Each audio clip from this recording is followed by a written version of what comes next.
माझं पोट आदळलं, माझं हात आदळलं, डोकं आणि काय काय लय आदळायला लागलं.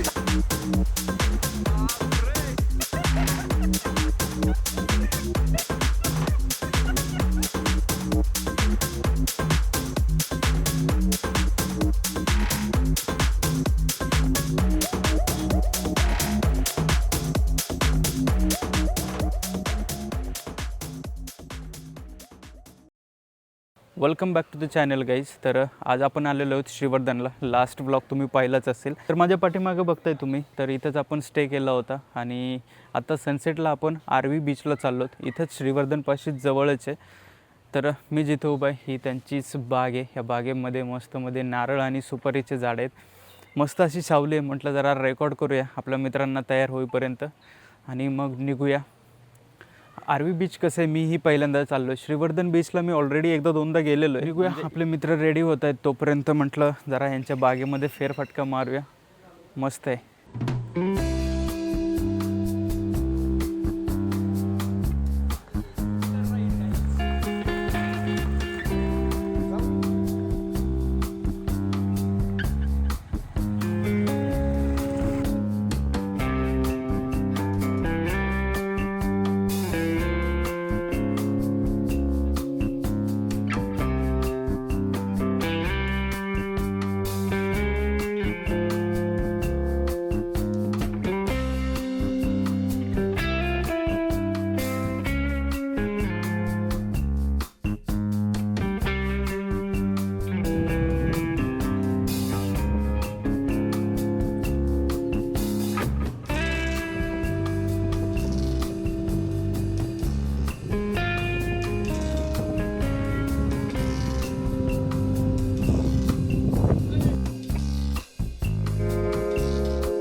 तर गाईज आत्ताच पोहोचलोय आरवी बीचवरती. माझ्या पाठीमागे बघू शकता तुम्ही किती मोठा आहे.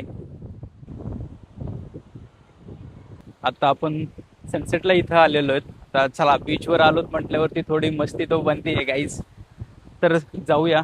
आता आपले मित्र खाली जाऊन थांबलेले आहेत. मी आपली बाईक वगैरे पार्क करत होतो.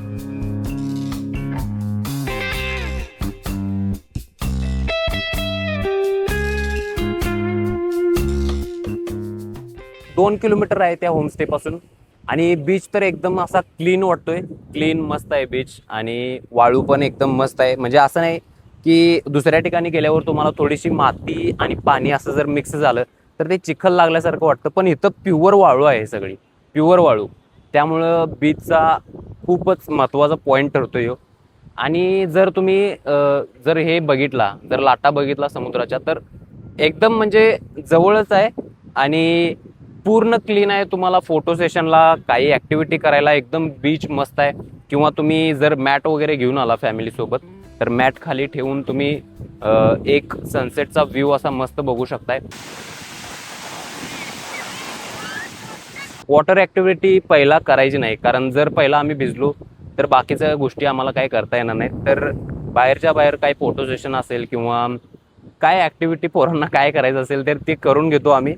आणि त्याच्यानंतर मग जर बोट राईड वगैरे काय करायचं असेल आम्हाला तर तिकडे जातो.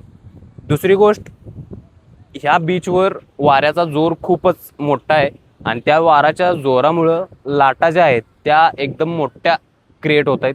लाटा ज्या आहेत त्या मोठ्या मोठ्या होत्यात. कारण एक नॉर्मल बीचवर बैठला, तिथला जो बीच आहे ना श्रीवर्धनचा, तर तिथे अशा नॉर्मल लाटा येतात. पण इथं वाऱ्याचा जोर जास्त असल्यामुळं एकदम मोठ्या लाटा आल्यात. आणि दूरपर्यंत बघितलं तर मस्त सनसेटमध्ये हा चकाकतोय बीच.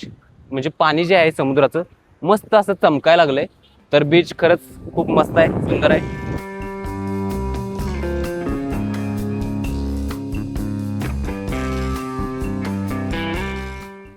तर मित्रांनो, आता एक म्युच्युअल डिसिजन घेऊया आपण आणि कुठली तरी राईड करूया आणि फुल धमाल करूया. जर व्हिडिओ केला तर मी तुम्हाला दाखवतो, नाहीतर मग नंतर एक्सपिरियन्स शेअर करतो. किंवा आता मी बाकीच्यांचा बघतोय, एक्सपिरियन्स हा चांगलाच आहे.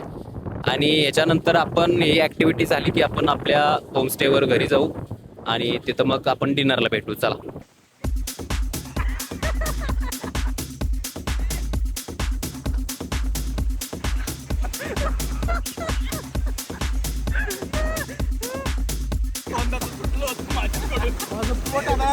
माझं हात आदळलं डोकं आणि काय काय लय आदळायला लागलं. बापरे